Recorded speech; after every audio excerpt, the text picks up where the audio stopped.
జగన్మోహన్ రెడ్డికి ప్రజల ప్రాణాలు ఏకముక్కతో సమానం అనటానికి ఒక ఉదాహరణ. ప్రకాశం బ్యారేజీని కూల్చివేయటానికి కూడా కుట్ర పన్నారు అనే వార్త ఏదైతే ఉందో ఇది ప్రజల్లో ఒక రకమైన భయాందోళనను కలిగిస్తుంది. అంటే ఏదో తీవ్రవాదమో ఉగ్రవాదమో లేదా ఇంకోటేదో అంటాం కదా, అలాంటి పెద్ద పెద్ద పదాలతో పోల్చాలా. కుట్ర అనేది చాలా చిన్న పదం. ప్రకాశం బ్యారేజీనే పడగొట్టాలి అని ప్రయత్నం చేశారు అంటే, ఒకవేళ నిజంగా ప్రకాశం బ్యారేజీ కొట్టుకుపోతే ఎంత నష్టం జరుగుతుందో మన ఊహకందని విషయం. ఇప్పుడే ఎంత ఇబ్బందులు పడుతున్నారో మనం చూసాం. నిజంగా ప్రకాశం బ్యారేజీ కొట్టుకుపోతే ఏమవుతుంది? అన్నమయ్య ప్రాజెక్టు కొట్టుకుపోతే దాదాపు 35 మందో 36 మందో జలసమాధి అయిపోయారు. సో అంతకు మించిన నష్టం ఇక్కడ జరుగుతుంది. అయితే జగన్మోహన్ రెడ్డికి మాత్రం చంద్రబాబు నాయుడు మీద నింద వేయటం కావాలా. నా హయాంలో అన్నమయ్య ప్రాజెక్టు కొట్టుకుపోయింది కాబట్టి నాకు బ్యాడ్ వచ్చింది.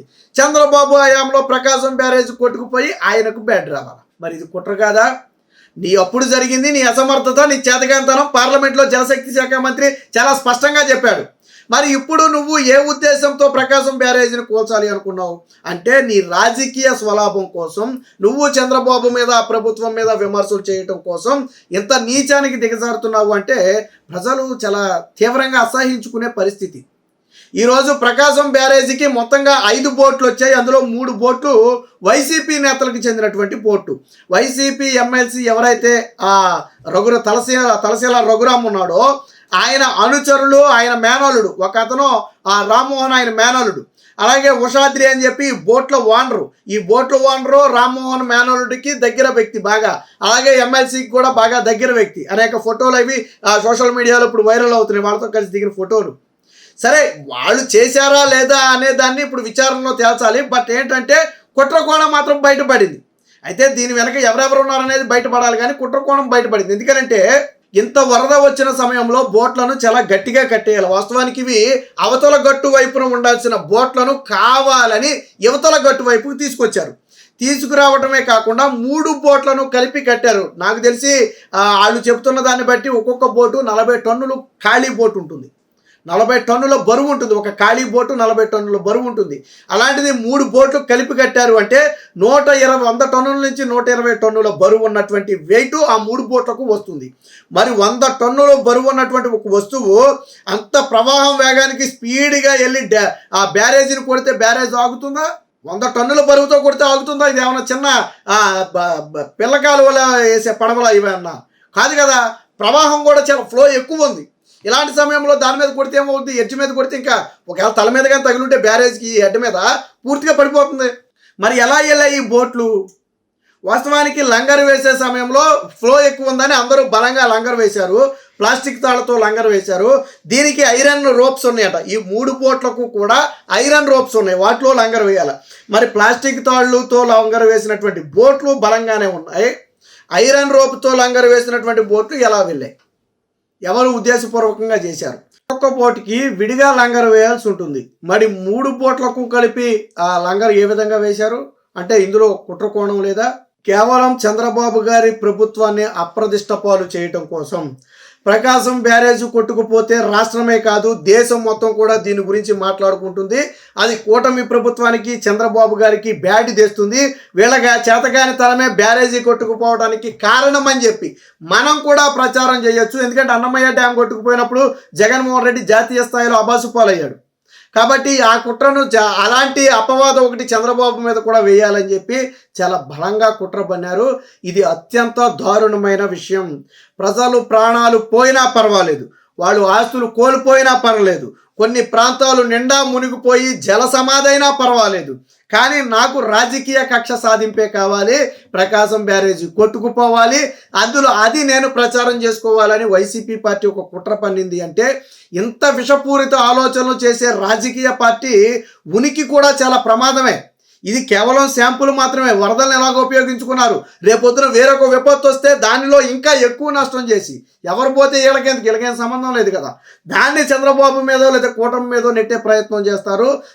ఇది ఎప్పుడైతే ఈ 3 బోట్లు వాస్తవానికి ఈ 3 బోట్లు ఢీకొనటం వల్ల వెళుతూ ఇతర లంగరేసిన బోట్లకు ఢీకొనటం వల్ల ఇంకొక 2 బోట్లు కూడా వచ్చాయి.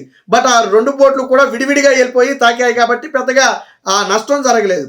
బట్ ఈ 3 బోట్లు కలిసి ఉన్నటువంటి 3 బోట్లు కూడా వాస్తవానికి నిజంగా ఆ ఫ్లోలో కనుక గేటును తాకుంటే కనుక డ్యామేజ్ అవుతుందంట. ఇప్పటికీ కూడా ఏంటంటే కొంత డ్యామేజ్ అయింది. డ్యామేజ్ అంటే అలాంటి డ్యామేజ్ కాదు, బ్యారేజ్కే బెట్లు వారే ప్రమాదం ఉంటుంది.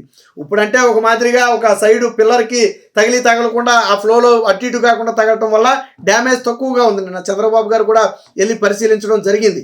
బోట్ల మీద వైసీపీ రంగులు ఉన్నాయి. ఇలా ఇంగిత జ్ఞానం ఏమైపోయిందో నాకు అర్థం కావట్లేదు. రేపు పొద్దున 3 బోట్లు కట్టి విడుదల చేస్తే ఖచ్చితంగా బోట్ అనేది బ్యారేజ్ దగ్గర ఇరుక్కుంటుంది.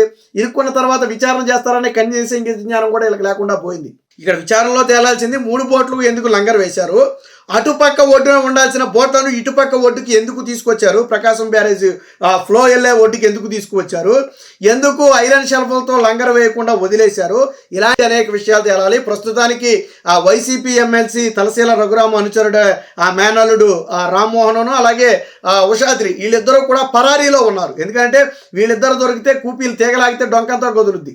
ఈ కుట్ర వెనక ఎమ్మెల్సీఏ ఉన్నాడా లేదా ఎమ్మెల్సీ వెనక ఇంకా పైన ఎవడైనా ఉన్నాడా, ఈ కుట్రకు సూత్రధారులు ఎవరో పాత్రధారులు ఎవరు అనేది కూపీలాగే ప్రయత్నం జరుగుద్ది. అందుకనే వాళ్ళిద్దరూ కూడా ఆ పరారీలో ఉన్నారు. బట్ ఈ కుట్ర ఎప్పుడైతే నిన్న చంద్రబాబు గారు వెళ్ళి పరామర్శించారో, ఎప్పుడైతే స్థానికులు ఈ బోట్లు వైసీపీ ఎమ్మెల్సీకి చెందిన అనుచరులు ఇవి అని చెప్పి ఇతర బోట్లు ఓనర్లు ఎవరైతే వాళ్ళు చెప్పారో, ఎందుకంటే ఈ బోట్లు ఎవరనేది తెలుసుకోవాలి. పైగా వైసీపీ రంగులు ఎందుకు వేసి ఉన్నాయంటే గతంలో ఇసుక రవాణా చేశారు. అందులో ఇసుకను రవాణా చేయడం కోసం అప్పుడు ఏ అధికారి వాళ్ళని అడ్డుకోకుండా ఉండటం కోసం బోట్లకి ఏకంగా వైసీపీ రంగులే వేశారు ఆ రోజుల్లోనే. సో అదే బోట్లను ఈరోజు కలిపి వదిలారు. ఒకవేళ నిజంగా యాదృచ్ఛికంగా అది ప్రవాహానికే కొట్టుకుపోయి ఉంటే ఈరోజు మీరు పరారవ్వాల్సిన అవసరం లేదు. మీరు ఉండి జరిగిన వాస్తవాన్ని చెప్పుండొచ్చు. ఎందుకు చెప్పలేకపోతున్నారు, ఎందుకు పారిపోయారు అంటే ఐరన్ షెల్ఫ్లతో ఐరన్ రోప్తో వేసినటువంటి లంగర్ ఎలా పోయింది, 3 బోట్లకు ఎందుకు కలిపి కట్టారు, ఎందుకు అటుపక్క ఓట్లు ఉండాల్సిన బోట్లు ఇటుపక్క ఒడ్డుకి ఎందుకు వచ్చాయి, ఇలాంటి ప్రశ్నల్లో కూపీలాగితే తీగలాగితే డొంక గదులుద్దనే భయంతో వీళ్ళను ప్రస్తుతానికి పరారీలో పెట్టారు. ఎవరో కొంతమంది వైసీపీ నేతలే వీళ్ళకి ఆశ్రయం ఇస్తున్నారనే అనుమానం కూడా ఉంది. ఏది ఏమైనా మొత్తంగా జగన్మోహన్ రెడ్డి పండినటువంటి ఈ కుట్ర ఏదైతే ఉందో, ఇది జగన్మోహన్ రెడ్డికి తెలిసి జరిగిందా తెలియక జరిగిందంటే ఖచ్చితంగా తెలిసే జరిగి ఉండాలి. జగన్మోహన్ రెడ్డికి తెలియకుండా ఇంత భారీ కుట్రకు ఏకంగా ఒక బ్యారేజీని కూల్చివేసే కుట్రకు తెరదీస్తారని నేనైతే అనుకోవటం లేదు. నేనైతే అనుకోవట్లా, మీరు అనుకుంటున్నారేమో కానీ నేనైతే అనుకోవట్లా. ఒకవేళ జగన్మోహన్ రెడ్డికి తెలియకపోయినా చేసింది అయితే వైసీపీ నేతలే కదా, ఆ పడవలు అయితే వైసీపీ నేతలవే కదా. దీన్ని చంద్రబాబు గారు కూడా చాలా సీరియస్గా తీసుకున్నారు. వాస్తవానికి ఏ ప్రమాదం జరగలేదు కాబట్టి ఊపిరి పీల్చుకున్నాం. కానీ ఒకవేళ ప్రకాశం బ్యారేజీ దెబ్బతిని ఉంటే దాని పరిణామాలు మనం ఊహించలేం. ఆ స్థాయిలో జరిగేది. అంటే మానవత్వం మరిచిపోయి రాజకీయం కోసం ప్రజలు ఎందుకు జగన్మోహన్ రెడ్డిని చీకొట్టారు అంటే ఇలాంటి నీచమైన పనులు నీచమైన కుట్రలు చేస్తున్నాడు కాబట్టే ప్రజలు చీకొట్టారు. మరి ఇప్పుడైనా నీ బుద్ధి మార్చుకుని ప్రజలకు అండగా నిలబడి తప్పులేదు. వాళ్ళకి సాయం అందకపోతే నెలది అది కూడా తప్పులేదు.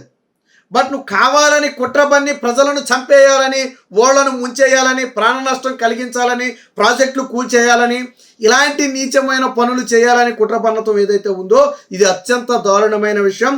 దీన్ని ముక్త కంఠంతో పార్టీలకు అతీతంగా ఈరోజు ఖండిస్తున్నారు. మొత్తంగా ఏదైతే వైసీపీ ఎమ్మెల్సీ అనుచరుల బోట్లతో ప్రకాశం బ్యారేజీని కూల్చేసేందుకు భారీ కుట్ర పన్నారో ఈ కుట్ర మొత్తం కూడా బట్టబయలవుతుంది. ఆ పడవలను బయటికి తీయటమే కాకుండా సంబంధిత వ్యక్తుల మీద కేసులు నమోదు చేసి, అవసరమైతే క్రిమినల్ కేసులు నమోదు చేసి పూర్తి స్థాయి విచారణ చేసి దీని వెనక ఉన్నటువంటి కుట్ర కోణాన్ని ఛేదించి బాహ్య ప్రపంచం ముందు ఉంచాలని చెప్పి చంద్రబాబు గారు ఇప్పుడే పోలీస్ శాఖ ఆదేశించడం. ఈ పారిపోయిన వ్యక్తుల గురించి ఎవరైతే రామ్మోహన్ అలాగే ఉషాద్రి వీళ్ళిద్దరూ ఉన్నారో వీళ్ళిద్దరి కోసం ఆల్రెడీ పోలీస్ టీమ్స్ అయితే వేట కూడా ప్రారంభించాయి. ఏది ఏమైనా జగన్మోహన్ రెడ్డి నీచమైన బుద్ధి మరొకసారి బయటపడిందని చెప్పి ఈరోజు ప్రజలందరూ కూడా మాట్లాడుకునే పరిస్థితి.